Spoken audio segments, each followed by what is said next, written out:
샬롬 샬롬 샬롬 샬롬 샬롬. 하나님 사랑합니다. 여러분 주 안에서 사랑합니다. 로마서 4장 말씀 보도록 합니다. 4장 1절에서 12절까지 아브라함의 믿음과 그로 말미암은 언약, 이런 제목입니다. 복 있는 사람은 어떤 사람일까요? 아브라함의 믿음과 그로 말미암은 언약. 그런즉 육신으로 우리 조상인 아브라함이 무엇을 얻었다 하리요? 만일 아브라함이 행위로서 의롭다 하심을 받았으면 자랑할 것이 있으려니와 하나님 앞에서는 없느니라. 성경이 무엇을 말하느냐? 아브라함이 하나님을 믿음에 그것이 그에게 의로 여겨짐과 되었느니라.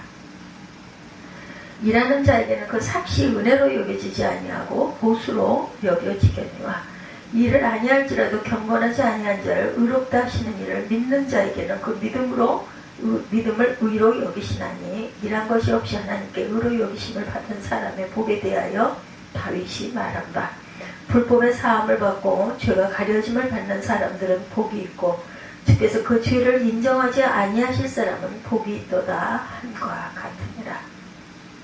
그런즉 이 복이 할례자에게나 혹은 무할례자에게냐, 우리가 말하기를 아브라함에게는 그 믿음이 의로 여겨졌다 하노라.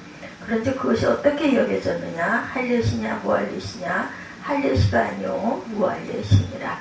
그 할례의 표를 받은 것은 무할례시의 믿음으로 된 의를 인친 것이니, 이는 무할례자로서 믿는 모든 자의 조상이 되어 그들도 의로 여기심을 얻게 하려 하심이라.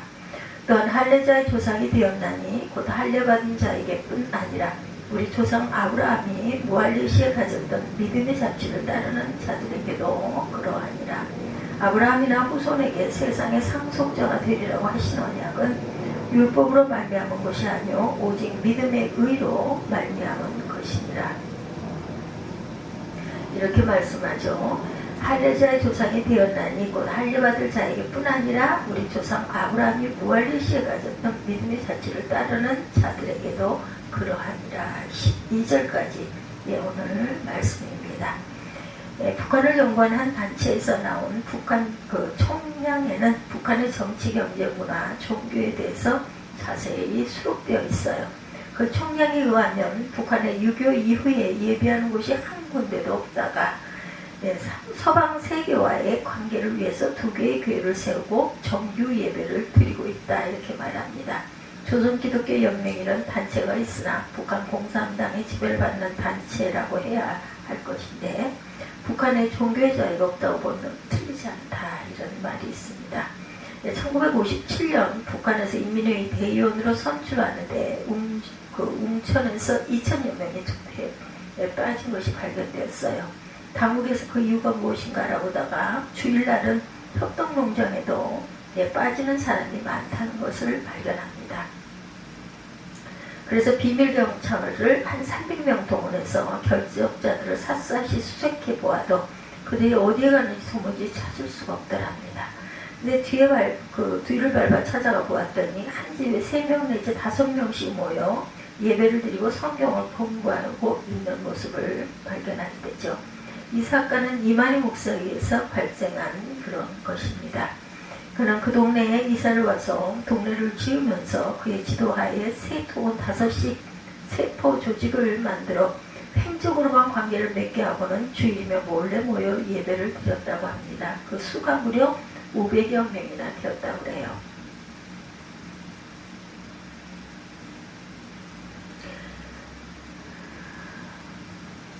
비밀경찰이 사실을 알아내고 그 지도자들을 처형했다고 그러죠. 북한에서 이렇게 예배를 드리고 있다는 거, 이런 모습으로 예배를 드리고 있다는 거.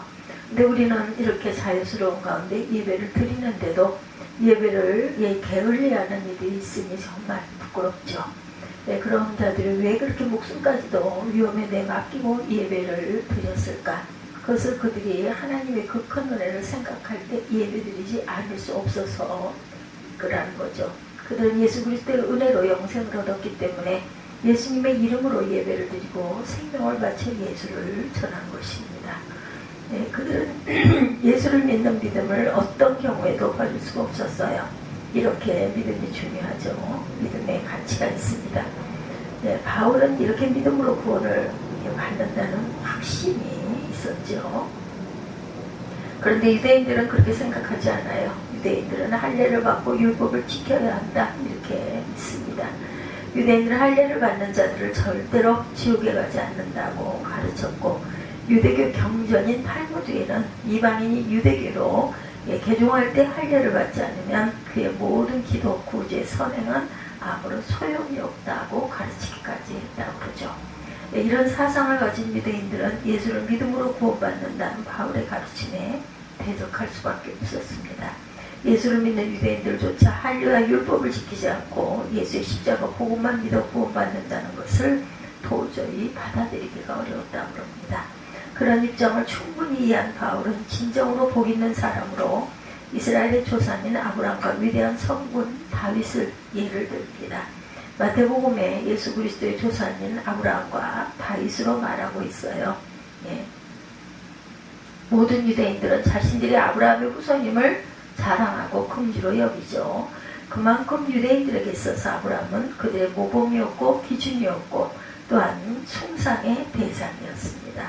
유대 전승에 의하면 아브라함은 하나님의 영광을 모세의 성막 뒤에 머물게 한 7 의인 중 첫 번째 인물로, 그의 의인은 3살 때 시작되었으며 모세의 율법을 미리 성취한 당대의 유일한 의인이다 이렇게 증거하죠.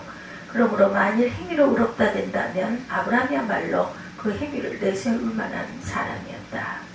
네, 그러나 아브라함은 행위로 의롭게 된 것이 아니라 믿음으로 의롭게 됩니다. 그래서 오늘 본문에서 아브라함이 하나님을 믿음에 그것이 그들에게 의로 여겨진 바 되었다. 3절에 이렇게 말씀하고 있죠. 그래서 믿음과 의가 중요하게 취급되고 있음을 보게 됩니다. 즉 하나님께서 아브라함의 믿음을 보시고 그것을 의로 평가하고 계산해 주셨다는 것을 뜻하고 있어요. 믿음이 의로 평가되는 이유는 믿음의 그 핵심과 대상이 그리스도고 그리스도는 곧 의이기 때문이다. 이것이 상업적으로 표현하면 하나님께서 아브라함을 의롭다고 한 것은 그의 믿음을 보고 값을 지불해 주신다는 것. 한 사람이 무거운 주택융자금을 물고 있었는데 어느 날 실직해서 더 이상 융자를 갚을 수 없게 되었다고 가정을 해봅니다. 몇 달 후에 수개월분의 납입금이 밀리게 되지만 빚을 갚을 길이 전혀 없어요. 시간이 지나면서 빚은 늘어만 가고 상황이 호전될 가망은 전혀 보이지 않습니다. 그 한 사람은 빚에 짓눌리고 있어요. 그런데 한 친구가 그 사람이 빚을 갚아주겠다고 제의한다고 가정해봅니다. 그 친구는 연체금을 갚고 그 사람의 융자금을 갚을 때까지 매달 자기 계좌에서 납입금이 자동적으로 빠져나가도록 조처를 합니다. 그 친구는 일종의 구원자이죠. 바울사도는 우리가 죄 아래 있다 이렇게 말을 해요. 우리는 하나님께 지고 있는 빚을 그때그때 갚지 못하고 우리에게는 그렇게 할 수 있는 소망이 전혀 없어요. 그러나 하나님은 우리에게 그런 소망을 전적인 은혜로 허락하십니다.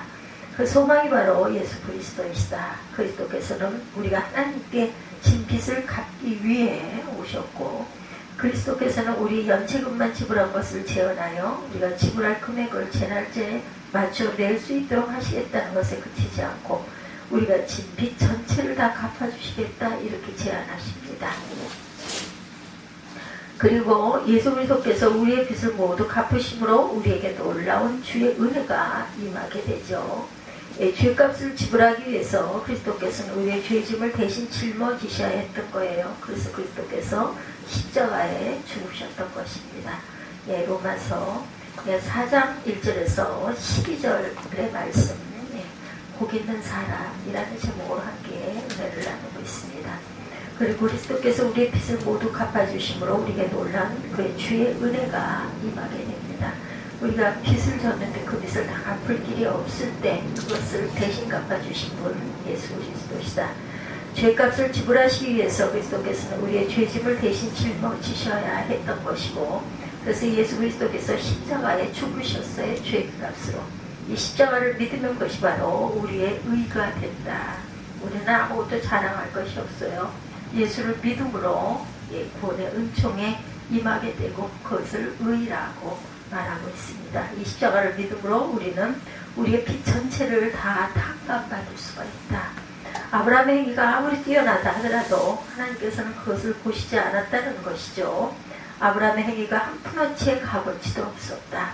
그것은 하나님이 보시기에 타락한 인간은 본질상 죄인이라서 그 행위가 본질적으로 의롭지 못하기 때문이다.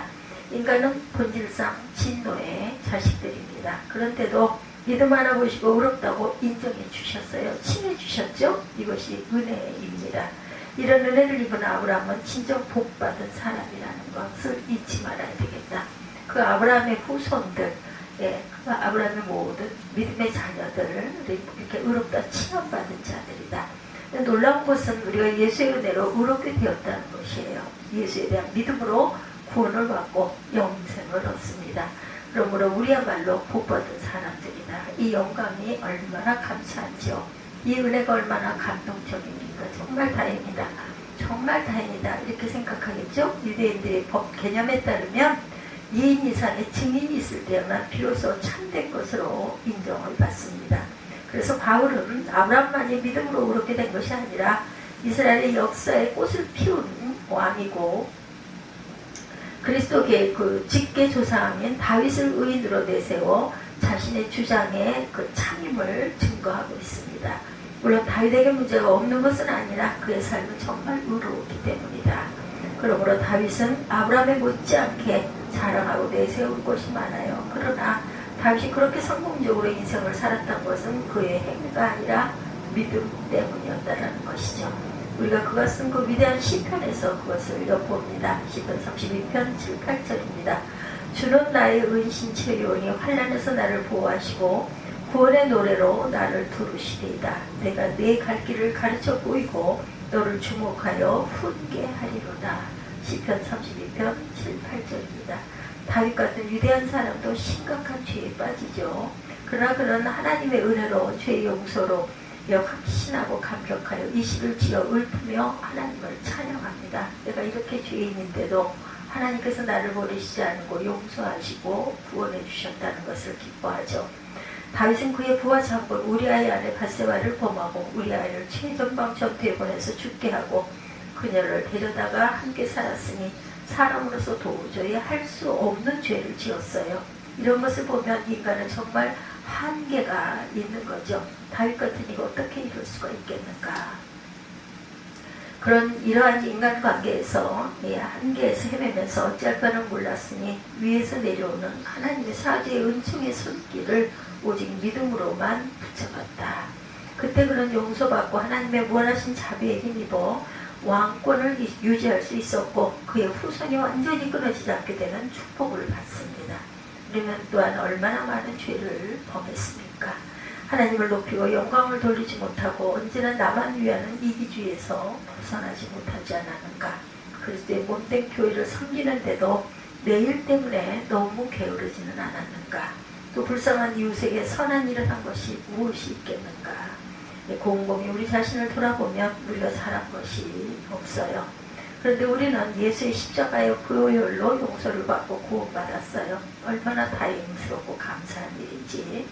우리처럼 복받은 사람이 어디 있겠습니까? 우리가 용서받은 것은 내가 무엇을 해서 받은 것이 아니라 하나님이 베풀어 주시는 온전한 은혜라는 것. 예수의 비유 가운데 포도원의 아침 일찍 6시에 부름을 받아 일한 일꾼과 오후 5시에 부름받은 일꾼이 똑같은 불상 한 데나리온을 받게 되죠. 그래서 아침 일찍 부름받은 일꾼이 주인에게 불평을 합니다. 난 늦은 오후 5시에 부름받은 일꾼은 황송한 일이죠. 1시간밖에 일을 하지 않았는데도 하루 풀싹인 한 데나리온을 줬으니 얼마나 감사할까요? 우리가 똑같은 이런 모습이다. 주님께 한 것이 아무것도 없어요. 그런데 우리가 올해 주님을 믿는 사람들과 똑같이 한 데나리온의 풀상을 받았다. 우리는 정말 은혜 받은 사람이고 큰 복을 받은 저와 여러분입니다. 아브라함과 다윗도 좋은 행위가 많았지만 자랑하지 않았어요. 하나님을 믿는 믿음, 예수께서 십자가에 죽으면서 구원해 주신 그 은혜를 받은 우리가 아무것도 자랑할 것이 없습니다. 우리는 주의 은혜만 자랑할 뿐입니다. 그래서 바울은 갈라디아서에서 14절에 6장 14절입니다. 내게는 우리 주 예수 그리스도의 십자가 외에 결코 자랑할 것이 없노라. 우리는 십자가의 은혜를 체험한 사람들이죠. 이러한 십자가의 은혜를 체험한 사람은 그 은혜에 따른 책임이 무엇인지 또한 잘 압니다. 예수의 십자가의 은혜에 합당한 삶은 예수를 닮아가는 성화의 삶이라는 것. 바울은 자신은 이미 십자가에서 예수님과 함께 못 박혀 죽은 사람이기 때문에 이제 자신이 세상에 사는 이유를 자기를 위하여 자기 몸을 버리신 하나님의 아들을 믿는 믿음 안에서 살아간다, 이렇게 고백합니다. 이는 자기 대신 십자가의 형벌을 받고 돌아가신 예수의 뜻대로 살겠다는 고백이죠. 우리는 구원받을 때 예수를 나의 구주로 영접을 했어요. 구주라는 것은 예수를 내 인생의 주인으로 인정한다는 뜻이죠. 예수를 구주로 인정하는 사람은 주께서 가신 그 길을 따라갑니다. 그것이 나를 위하여 십자가에 죽으신 하나님의 아들을 믿는 믿음 안에 사는 길이다. 주께서 가신 그 길은 따라가다 보면 때로 광야와 같은 길을 걷게 될 때도 있어요. 때로 가기 싫은 길을 가야 할 때도 있습니다. 그러나 우리는 그 길을 가야 하고, 하나님께서 우리를 위해 미리 계획하신 길이기 때문에 순종하고 가야 한다. 하나님께서 이스라엘 백성들에게 40년의 광야길을 걷게 하시죠.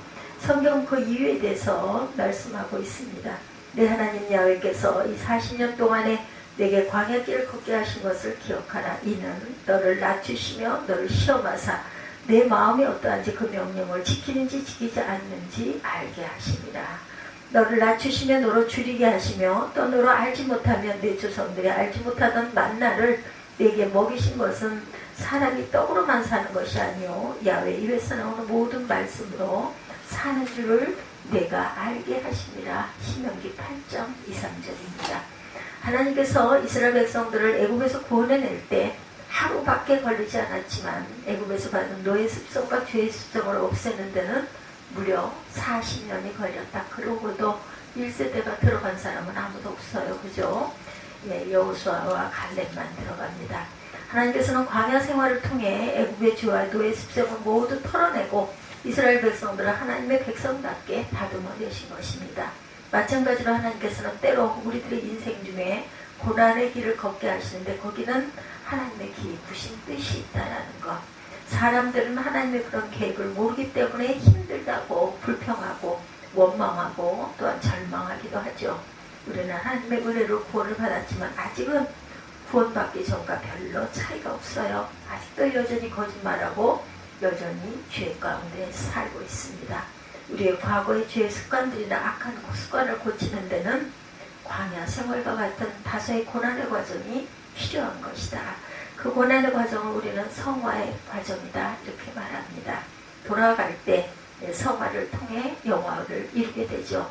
이 성화의 과정을 거치고 견뎌야 주님의 죽으심에 같이 합당한 아름다운 그리스도의 모습을 갖게 될 것이다.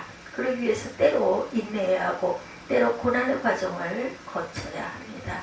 그 과정을 잘 견디고 나면 저와 여러분들에게는 반짝반짝 빛나는 보석과 같은 아름다운 그리스도인의 모습으로 변화되어 있을 것입니다.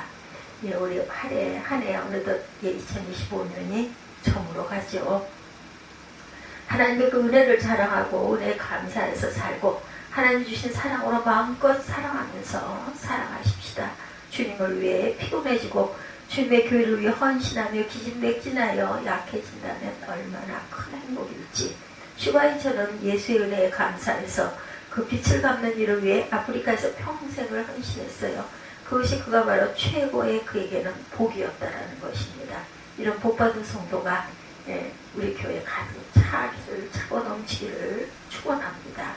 우리는 우리의 행위가 아니라 다만 믿음으로 구원과 영생을 받았죠. 그러므로 본질적으로 하나님의 은혜를 입은 저와 여러분들이다. 올 한 해 이 은혜를 보고 널리 전하는 26년 또한 27년 우리가 살아있는 모든 날들이 되시기를 주님의 이름으로 축복합니다.